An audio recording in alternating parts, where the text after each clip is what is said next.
here to talk to you about a box. Yeah, a box. Whether you know it or not, this thing has been shoved in our faces in a lot of different forms. The be unique, be different, think outside the box. But can we just be done with that phrase? I can't tell you how many years I have wasted trying to think outside this thing, trying to be different and be unique. But in the process, I forgot something really important. I forgot about the box. Because how can we think outside of something if we don't know what we're thinking outside of? Listen, I am no rock star. The biggest thing I'm trying to do right now is graduate in 4 years and figure out what I'm going to do with an English education major. And while the world says, okay, Emily, you're not doing X, Y, or Z to think outside the box, you're not doing this to talk to that person or be unique in that way, I say it doesn't matter. Because if I have learned one thing in the 18 years I've been alive on planet Earth, it's the fact that no one is average. That nothing we do is ordinary. That we were all fearfully and wonderfully made with a purpose that is personal, unique, and essential to this world. So why do we listen to society and culture that says, you need to do this to be unique, and you need to do that to leave your mark on the world?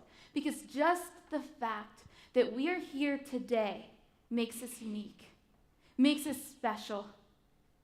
Listen, I gotta tell you something. I am really great at performing, and I'm not talking about some Broadway production. Do not get me on that stage. I'm talking about the performance of perceptions. There are two perceptions of Emily Wynn. It's either I am that sweet girl that loves people, or I am that go-getter that's gonna do big things in the world. And I got caught up in those perceptions for so long. It was, okay, I need to act that way and do that thing to leave my mark on the world, and in the process, I forgot who Emily Wynn was. I wanted to leave my fingerprint on something besides my own hand, but I couldn't because I didn't know what my fingerprint looked like. So in the process of doing leadership positions, but also helping out, I lost sight of myself, and I lost sight of the very essence of thinking outside the box because I forgot the box. So this past summer, I had to really get to know myself again and figure out, okay, what does it mean to be unique, and what does it mean to make an impact? And I realized, okay, we got to do away with that phrase, think outside the box.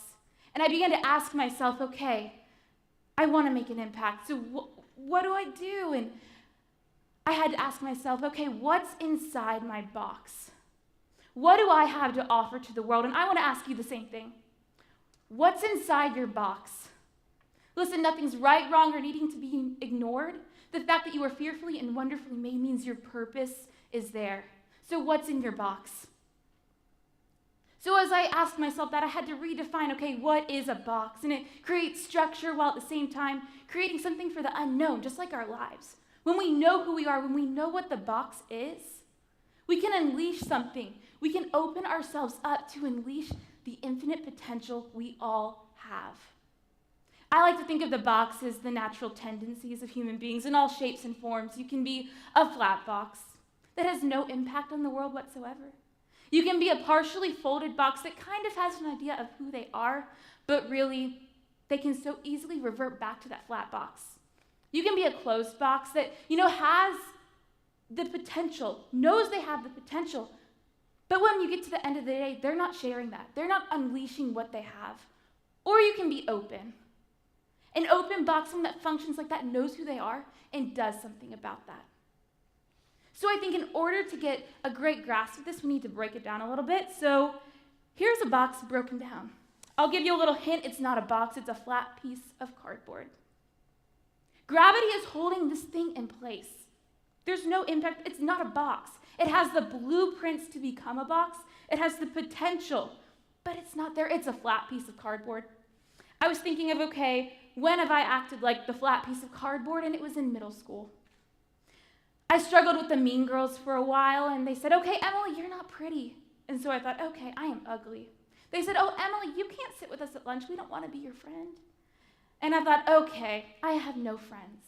I let the words of people, the circumstances I was under, and people in general affect who I was. I could not store anything in my box, so if I asked myself, okay, what's in your box, Emily? I wouldn't have a box. I wouldn't have anything to store my potential in. But I got out of middle school. I started to figure out who I was, and I realized, okay, I can do this whole life thing even though it's a little scary. I got some structure, just like a partially folded box has some structure. You could easily say, okay, it's a box, but it's not. It's hollow. You can see right through it. It does not have the structural integrity needed to store things. As I decided and figured out who I was in the world, I started to see, okay, I can make an impact. And I was thinking of, okay, when was I a partially folded box? And it was when I was a sophomore in high school. I had it all going for me. I was class president. I had great friends. I had great grades. Someone looking in could say, oh, that girl has it all together. But then I found myself at lunch, sitting alone, and no longer did I see myself as Emily, the class president, or Emily, the one that had it all together, but I saw myself as the loner girl at lunch. Yeah. I let everything else define me because I was not set in who I was. And so when I could have stored some really cool things in my box, when I could have discovered my infinite potential, I couldn't because I did not have the structural integrity needed to carry out thought. But that lunch ended, and I grew up some more, and I got my structural integrity. I became the box. You think, okay, this is where I want to get to in life. No, you don't, because you're not making an impact yet. You're dormant. So when I discovered, okay, what do I like to do, I realized I love to compliment people. I know, crazy, world-changing, but I like to send my friends texts that say, okay, hey, you're appreciated. If I was not to share with them how much I loved them, what I thought about them, my compliments would just sit rotting in my box. Unspoken praise doesn't sit well with me, just like unused potential shouldn't sit well with any of us.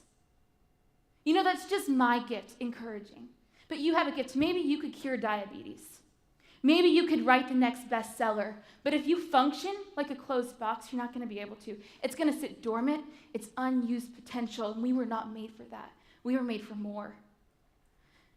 So how do we make an impact? What does that look like? And it's as simple as being open. We need to open our boxes up to unleash that infinite potential. Okay, my grandma, she makes the best cookies and sends them to us around the holidays every year. And it arrives in a box. She put it in a box. We opened the box. And we get to taste grandma's cookies, which are probably finished in 5 minutes. But we had to open the box. It's like our lives. We have to open ourselves up to experience what we have to offer. The world can experience what we have to offer, our potential, when we're open. If we did not open grandma's cookies, they would still be on that front porch rotting. So let's open our boxes. But I think a lot of us get to a point in life where we know who we are, we know what we have to offer, we are open, we have our structural integrity, but no one is listening. I've been there. And it's annoying because you want people to know that you have something to offer. And so this is what I have to say. Let's treat others the way we want to be treated.